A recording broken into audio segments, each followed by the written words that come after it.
Hello, my name's Hamish. I'm on a mission to save the world with fish poo. Okay, let's start with the basics. Food. This carrot's quite special. It's organic, so we're reasonably confident about what's gone into it.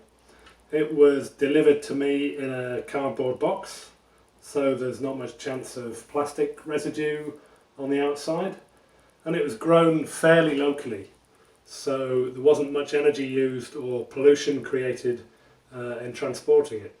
It's expensive, so we need to think about love, not money in this case. But the most important thing about it is that we need more of it. We need more food that's not at the end of long, vulnerable and polluting supply chains. That means we need to grow food in more places, the nooks and crannies of cities and towns, for example.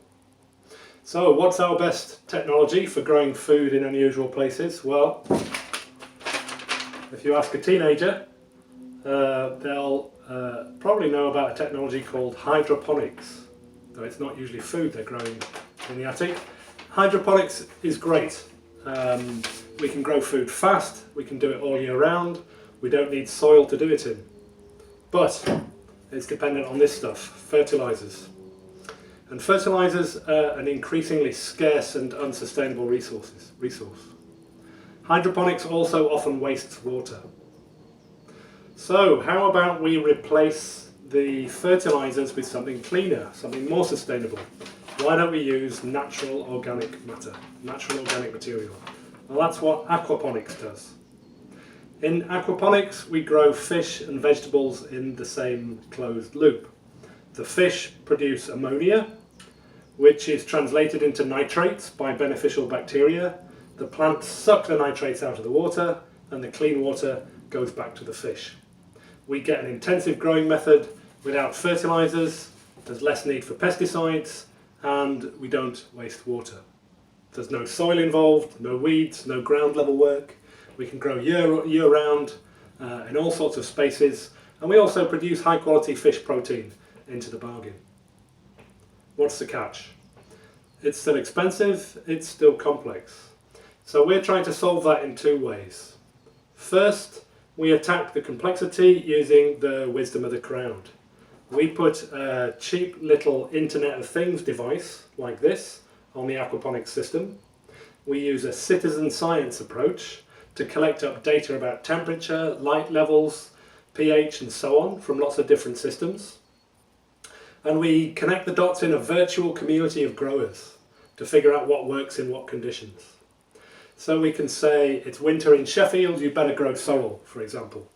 Or it's Glasgow, you better grow a thick skin. Only kidding there, Jimmy. We make it cheaper by using recycled materials like these recycled tanks here. And we're developing open hardware that does the job cheaper as well, does the same job as the expensive kit but much cheaper. One of the expensive things in systems like this is controlling the flow of water. Up and down to get the nutrients into the plant roots. This little valve here uses a £2 air pump that's been produced in the millions for blood pressure monitors and an old bike inner tube. You push some air in here and hey presto, the valve shuts. Very cheap, very sophisticated, very simple. It's totally open, so anybody from Newcastle to Nairobi can download our designs and join the party. So what does all this have to do with saving the world? Well, the more we can meet our basic needs like food or energy in our local communities, the more resilient those communities become. The less scarce resources that we use in the process, the more sustainable our lifestyles become. And the more we produce in small organisations, the less likely we are to treat our planet as a disposable input for corporate profits.